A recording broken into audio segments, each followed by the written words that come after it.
గణేష్ చతుర్థి, వినాయక చవితి అని కూడా పిలుస్తారు.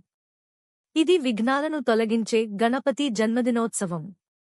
ఒకసారి పార్వతీ దేవి స్నానం చేస్తూ తలుపు వద్ద కాపలా ఉండేందుకు పసుపు ముద్దతో ఒక బాలుడిని సృష్టించి ప్రాణం పోశారు. ఆ బాలుడు గణపతి. అసురులతో యుద్ధం ముగించుకుని శివుడు ఇంటికి రాగానే గణపతి ఆయనను తలుపు వద్ద ఆపాడు. గణపతి తనయుడని తెలియని శివుడు కోపంతో యుద్ధం చేసి చివరికి ఆయన తలను నరికేశాడు. దీన్ని చూసిన పార్వతీ దేవి తీవ్రంగా దుఃఖించి తన కుమారుడు తిరిగి జీవం పొందాలని కోరారు. ఆమెను ఓదార్చేందుకు శివుడు తన గణాలను ఉత్తరం వైపు చూసిన మొదటి జీవి తల తీసుకురమ్మని ఆజ్ఞాపించాడు. వారు ఒక చిన్న ఏనుగు తలను తెచ్చారు.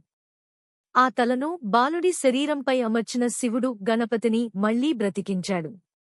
అనంతరం ఆయనను ఆశీర్వదించి, ఇకపై నువ్వు జ్ఞానం, శ్రేయస్సు, శుభఫలాలను ప్రసాదించే దేవుడవుతావు. ప్రతి పూజలో ముందుగా నిన్నే ఆరాధిస్తారు అని వరమిచ్చాడు.